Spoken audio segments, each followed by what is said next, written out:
นี่ก็เป็นเรื่องจริงพี่น้องว่าคนลาวนิยมแบบว่าใช้สินค้าไทยหรือว่าแบบว่าดูทีวีไทยฟังเพลงไทยแบบนี้นะตามแบบว่าสถานที่บันเทิงร้านเหล้าร้านบาร์อิหยังก็แล้วแต่ส่วนหลายถ้าเกิดว่าเปิดเพลงก็สิเป็นเพลงไทยพี่น้องบ่แปลกใจหรอกเนาะที่แบบว่า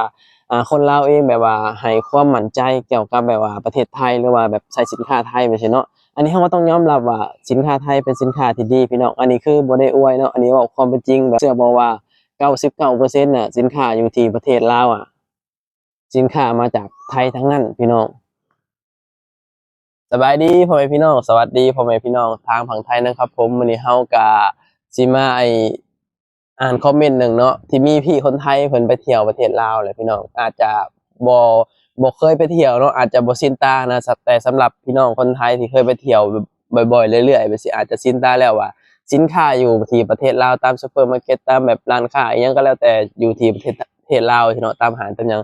ส่วนร้ายนี่สินค้าไทยนี่ยืนหนึ่งพี่น้องส่วนร้ายก็เป็นแต่สินค้าไทยเนาะต้องยอมรับว่าคนลาวเองนี่ก็นิยมสินค้าไทยหลายพี่น้องบ่ว่าสิอยู่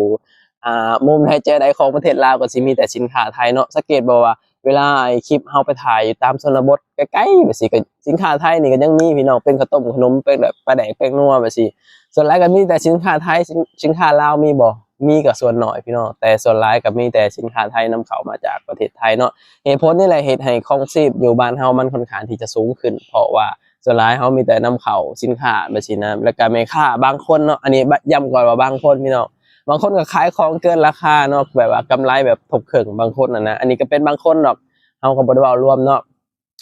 คือแบบว่าเวลาแบบว่าเขามาขามมาซื้อของอยู่ที่ประเทศไทยเนาะคือแบบว่าอยู่ที่ประเทศไทยแน่นอนแหละ บ่สิเป็นมีไม้โน่นนี่นั่นสิจัดโปรแบบซื้อ1แถม1จังซี้เนาะแต่พอค้าแม่ค้าคนลาวบางคนน่ะขามมาซื้อเลยไอ้ต้นซื้อ1แถม1ดึงออกพี่น้องขายแยกเลยเนาะแบบว่าขายแบบว่าราคาเต็มนะเท่ากับว่าสินค้านั้นๆน่ะกำไรถกครึ่งเพราะว่าเฮาซื้อยกตัวอย่างเฮาซื้อ20 บาท20 บาทเฮาได้2ขวดเนาะพี่น้องแต่ว่าพ่อแม่ค้าไอ้พ่อค้าคนลาวที่เอาไปขาย2ขวดก็แบ่งขาย นั่นแหละก็เป็นหยังสินค้าอยู่ที่ประเทศลาวถึงแบบว่ามีแต่สินค้าไทย99%นั่นแหละเฮาว่าพี่น้องส่วนหลายคนลาวเองก็สิแบบว่านิยมใช้ของไทยแบบว่าทุกสิ่งทุกอย่างที่เป็นไทยเนาะบ่สิเป็นทางเพลงบ่อ่าปลาแดกแป้งนัวหรืออิหยังก็แล้วแต่ถ้าเกิดว่าเป็นของไทยหรือว่าสินค้าไทยนี่ส่วนหลายคนลาวก็สินิยมเนาะเพราะว่าคนลาวเชื่อว่าสินค้าไทยนี่เป็นสินค้าที่ดีแล้วก็ ถึงแม้ประเทศไทยบางสิ่งบางอย่างประเทศไทยอาจจะบ่ได้ผลิตแต่ว่าประเทศไทยเอามาจำหน่ายแต่คนลาวเองก็ยังมีความเชื่อใจว่าถ้าเกิดว่าประเทศไทยเอามาจำหน่ายแล้วของสิ่งนั้นมันต้องดีนะคนลาวเองก็เลยเชื่อใจแล้วก็มั่นใจว่าถ้าเกิดว่าเป็นสินค้าไทยนี่มันสิดีมีคุณภาพพี่น้องซักคนลาวเนาะแบบว่าเวลาซื้อของอยู่ที่ประเทศลาวจังซี่พี่น้องส่วนหลายเขาไปตามแบบว่าห้านใหญ่ๆซื้อหยังก็ละ คือซื้ออิหยังก็แล้วแต่พี่น้องเป็นอะไรแบบโมไซบ่อะไรนั่นๆก็สิแบบหาสินค้าไทยแนมหาสินค้าไทยเนาะเพราะว่ารู้ว่าสินค้าไทยนี่เป็นสินค้าที่ดีพี่น้องอันนี้เฮาบ่ได้อวยเดะอันนี้เว้าความเป็นจริงเนาะมันดีกว่าแบบสินค้าจีนสินค้าเวียดพี่น้องสังเกตบ่ว่าของเวียดของจีนนี่มันถูกก็จริงพี่น้องมันถูกจริงแต่ว่ามันโคตรบ่ดีเวลาเฮาไปซื้อแบบนู่นนี่นั่นมันบ่ดีเลยคนลาวเองก็บ่ค่อยจะซื้อของพวกนั้นส่วนหลายก็สิเป็นแบบว่าอ่าซื้อสินค้าจากไทยเนาะก็เลยเฮ็ดให้แบบว่า คนเวียดคนจีนที่เขามาทำธุรกิจอยู่ลาวครับพี่น้องคือแบบว่าบางร้านค้าเนาะเขาก็เอาสินค้าไทยแหละมาขายเป็นนมเป็นหยังแบบนี้เนาะถ้าเกิดว่าเขาบ่เอาสินค้าไทยมาขายนี่เขาก็บ่ได้ขายนึกออกบ่จะเป็นนมเป็นแบบว่าทุกสิ่งทุกอย่างแหละที่เป็นแบบสินค้าไทยเนาะเพราะว่าคนลาวเอาจริงๆคนลาวอาศัยประเทศไทยค่อนข้างที่จะหลายด้านพี่น้องเกือบทุกด้านเลยเขาแบบว่านมเด็กน้อยหรืออิหยังก็แล้วแต่เด็กน้อยเกิดมาส่วนหลายก็แบบว่า กินนมกินหยังก็สิแบบนมอยู่ที่ประเทศไทยเนาะคือเฮาก็มีลูกสาวเนาะตั้งแต่น้อยจนใหญ่ก็คือแบบกินนมยี่ห้อไอ้ของคนไทยแบรนด์ของคนไทยมาตลอดติดจนแบบว่า2-3ปีแล้วเนาะก็คือแบบซั่นแหละพี่น้องคนลาวเองก็นิยมของประเทศไทยหลายแล้วก็เชื่อมั่นเชื่อใจว่าประเทศไทยหรือว่าแบบสินค้าไทยนี่มันดีพี่น้องเนาะก็เลยเฮ็ดให้คนลาวเองนี่นิยมที่จะใช้ของไทยแล้วก็กินของไทยโดยเฉพาะคนรุ่นใหม่เนาะส่วนหลายก็แบบว่า ของไทยเท่านั้นพี่น้องอันนี้เว้าความเป็นจริงเนาะแล้วก็สถานที่แบบต่างๆหรือว่าสิเป็นแบบว่าสถานที่บันเทิงเปิดเพลงไทยนู่นนี่นั่นที่มีพี่คอมเมนต์เนาะที่พี่เพิ่นคอมเมนต์คือความจริงพี่น้อง อันนี้คือเป็นความจริงเนาะสถานที่ต่างๆหรือว่าเป็นสถานบันเทิงหรือว่าอิหยังก็แล้วแต่อยู่ที่ประเทศลาวส่วนหลายก็สิเปิดเพลงลาวกับเพลงไทยผสมกันพี่น้องแต่ส่วนหลายก็สิเป็นเพลงไทยเนาะเพราะว่ามันคือจังได๋เนาะ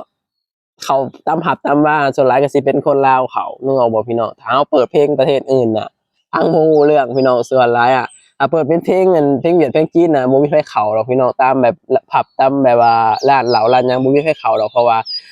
น้อยคนที่จะแบบว่าฮู้จักภาษาจีนภาษาเวียดส่วนพี่น้องแบบว่าโดยเฉพาะคนตามบ้านนอกนี่บ่มีไผได้ภาษาพวกนี้เลยส่วนหลายก็สิได้แต่ภาษาไทยฮู้จักแต่ภาษาไทย100%เลยพี่น้องอะได้แต่ภาษาไทยเนาะภาษาเวียดภาษาจีนนี่คือคนตามบ้านนอกนี่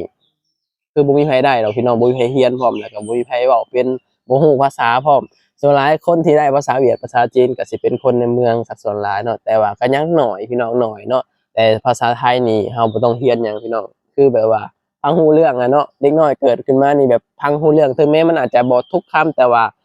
พังหูเรื่อง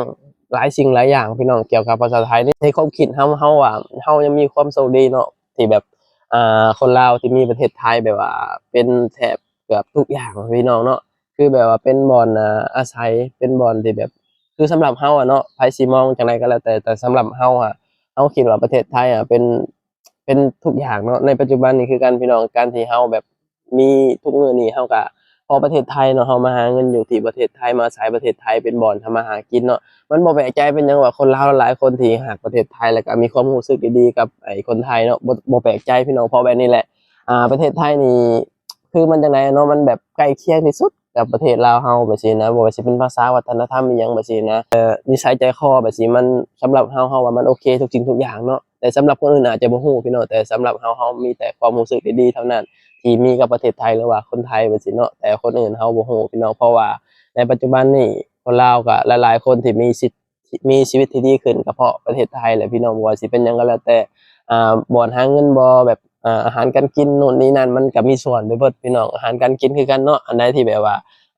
ถ้าเกิดว่ามันบ่ดีเฮากินเฮาก็มันก็มีผลต่อสุขภาพเฮาเฮ็ดให้สุขภาพเฮาแบบว่าบ่ดีอิหยังแบบซี้นะถ้าเกิดว่ากินของปลอมของหยังแบบซี้เนาะแต่ว่าพอคนลาวเองก็แบบ คนรุ่นใหม่ไปสิเนาะแบบอ่าส่วนหลายก็สิแบบว่านิยมใช้แต่สินค้าไทยไปสินะฮู้ว่าสินค้าไทยเป็นสินค้าที่ปลอดภัยแล้วก็สินค้าดีอันนี้เว้าความเป็นจริงพี่น้องอันนี้เฮาบ่ได้อวยเว้าความเป็นจริงเนาะแล้วก็เฮาเชื่อว่าหลายคนก็คิดว่าประเทศไทยนี่แหละเป็นแบบว่าทุกอย่างให้กับพวกเฮาเนาะสำหรับคนบ้านนอกสำหรับคนชนบทแบบซี้บ่ว่าแต่คนบ้านนอกหรอกพี่น้องคนในเมืองคือกันเนาะสังเกตบ่ว่าเวลาวันหยุดวันหยังแบบสิ พวกที่เฮ็ดงานเกี่ยวกับราชการจั่งซี้เนาะมีรถมีหยังก็ข้ามมาซื้อของอยู่ที่ผังไทยก็หลายเราเห็นอยู่พี่น้องข้ามมาซื้อของแมคโครแบบสิอยู่ที่ประเทศไทยก็หลายเพื่อที่จะเอากลับไปใช้อยู่ที่บ้านจั่งซี้นะเพราะว่าอยู่บ้านเฮาแน่นอนแหละเนาะพอของนำเข้าปุ๊บมันก็ราคามันก็ต้องตีขึ้นก็เป็นธรรมดาของการนำเข้าพี่น้องบ่ว่าสิอยู่ไสก็แล้วแต่ประเทศใดก็แล้วแต่ขึ้นว่ากับขึ้นว่านำเข้าแล้วอะมันแพงอยู่แล้วพี่น้องบ่ว่าสิเป็นอิหยังก็แล้วแต่เนาะ ก็เลยเห็นให้คนในเมืองนี่มีรถมีหยังแบบซี้นะเขาเจ้าก็ข้ามมาซื้อของอยู่ที่ฝั่งไทยค่อนข้างที่จะหลายพี่น้องก็นั่นแหละพี่น้องเนาะประเทศไทยก็มีความสำคัญกับพวกเราหลายเนาะสำหรับคนชนบทนี่ยิ่งแบบมีความสำคัญหลายพี่น้องเพราะว่าตอนนี้ก็คนตามชนบทนี่ก็มาอาศัยประเทศไทยหลายพี่น้องมาหาเงินมาหาแบบว่าความมั่นคงให้ชีวิตเนาะอยู่บ้านเฮาก็ตามบ้านนอกอะเนาะบางพื้นที่มันก็บ่อำนวยความสะดวกให้กับการเราหาเงินแบบซี้นะ เราก็ต้องดิ้นรนเข้ามาหาเงินอยู่ที่ประเทศไทยก็เป็นกำลังใจให้สำหรับคนที่มาขายแรงหรือว่ามาสู้เพื่อครอบครัวมาสู้เพื่อชีวิตที่ดีขึ้นพี่น้องเราเชื่อว่าหลายๆคนก็อยากมีชีวิตที่ดีขึ้นอยากให้ครอบครัวมีอยู่มีกินเนาะก็เป็นธรรมดาแหละพี่น้องจังไดก็สู้ๆเป็นกำลังใจให้เนาะคลิปนี้ก็บ่หยังหลายก็ขอบคุณพี่น้องหลายๆเนาะที่แบบเสียสละเวลาเข้ามาเบิ่งมาชมเอาไว้พอกันคลิปหน้าพี่น้องสบายดีสวัสดีครับผม